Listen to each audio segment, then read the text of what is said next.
Di sebuah desa terpencil, hiduplah seorang janda tua bersama putri sematawayangnya yang bernama Darmi.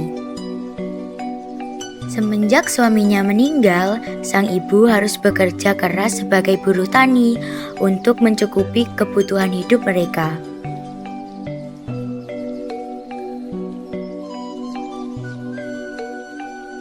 Suatu pagi, sang ibu berpamitan sebelum berangkat bekerja. Nak, nanti minta tolong beresin rumah ya. Aku mau kerja lembur. Gak mau. Kan aku mau hari ini mau sibuk les TikTok. Ibu hanya bisa menghela nafas dan pergi dengan hati sedih. Dalam hatinya, ia berdoa lirih. Sore hari, ia pulang ke rumah. Namun rumahnya berantakan dan Darmi malah menyambut dengan marah. Ibu kemana aja sih seharian? Aku tuh kemana dari tadi gak ada makanan apa-apa di sana. Darmi, bukan udah bilang untuk seharian seragam, jadi nggak masak. Gak mau tahu ya bu. Kan ibu tadi bisa masak dulu buat Darmi biar Darmi gak kelaparan. Ibu ini gimana sih? Darmi pergi sambil mengerutu, meninggalkan ibunya yang diam dalam sedih dan lelah. Keesokan harinya, sang ibu bersiap membawa hasil panen ke pasar.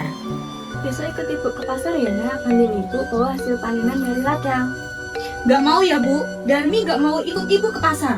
Di pasar itu bau becek lagi. Terus kalau di pasar ketemu teman-teman Darmi gimana? Bukan Darmi mau taruh di mana bu? Akhirnya ibu Darmi pergi ke pasar sendirian, membawa hasil panen dengan susah payah.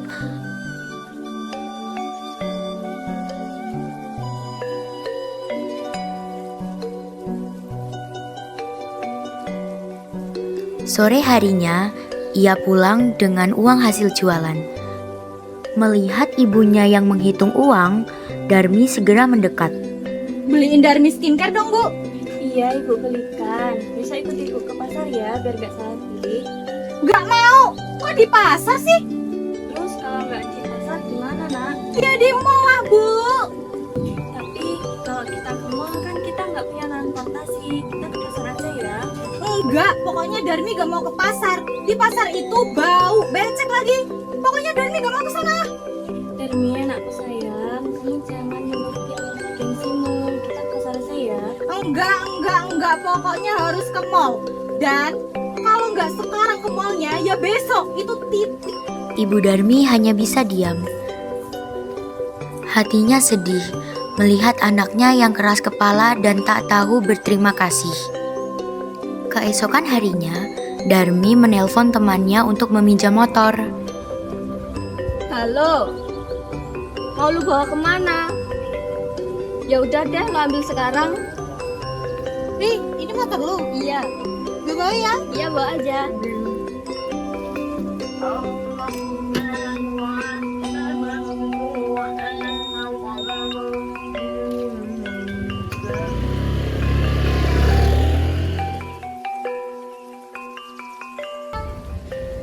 Lain kali aja ya nak. Apa sih bu? Kan aku udah bilang harus sekarang. Stok skincare aku tuh udah habis. Tapi itu cuma masalah banyak nak. Lain kali aja ya. Nggak mau tahu, pokoknya harus sekarang bu.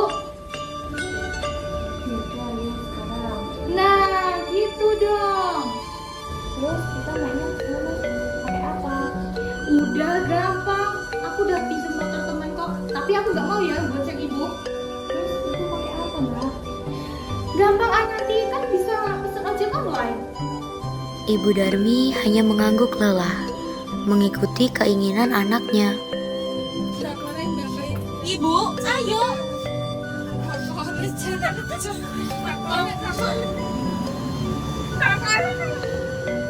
Ada yang bisa kami bantu? Aku mau beli skincare yang ini. Ini juga.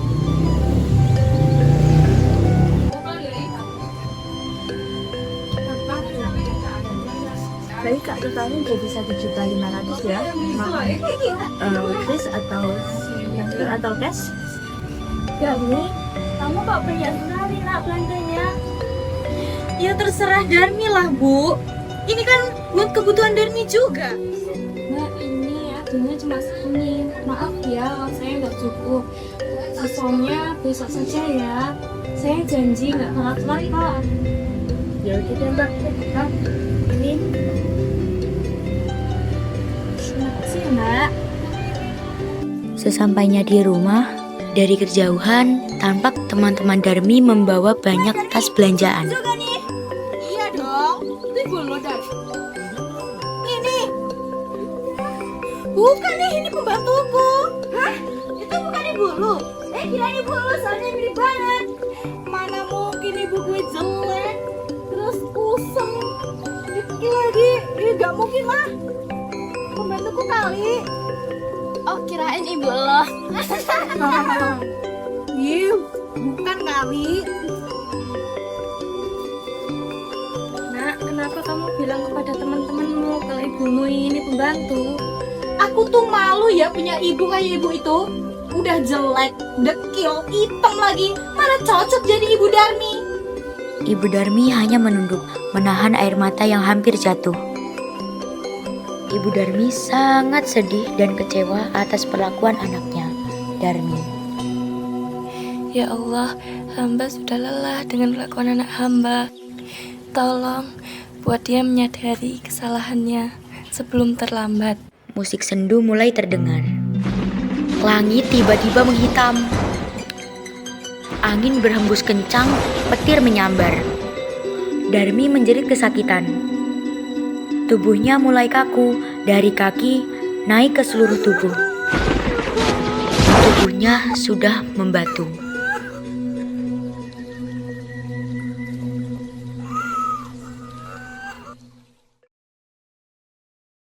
Dari kisah batu menangis, kita belajar satu hal. Jangan pernah menyesal setelah kehilangan. Kasih, perjuangan, dan nasihat seringkali baru terasa saat semuanya sudah terlambat. Seperti seorang ibu yang sabar, Man Pacitan terus membimbing dengan kasih dan ketulusan, mengajarkan kita arti hormat, kerja keras, dan rasa syukur dalam setiap langkah. Agar tak ada lagi air mata penyesalan, melainkan hanya ada air mata kebanggaan. Di usianya yang ke-32 ini, semoga Man Pacitan terus menjadi tempat tumbuhnya generasi yang berakhlak, berilmu, dan berbakti. Apa? Tahu nggak Man Pacitan mau ada Milan? Hah? Dengar-dengar sih kayak gitu. Bakal ada acara gitu nggak sih? Emang acaranya apa aja? Acaranya itu gamelan. Hah? Gamelan? Apaan tuh? Gamelan itu singkatan dari Galeri Akselerasi Media Eksplorasi Anak Nusantara.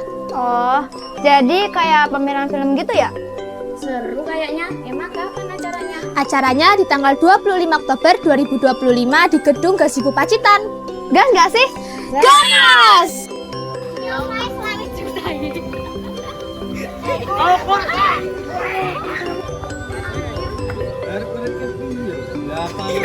Ya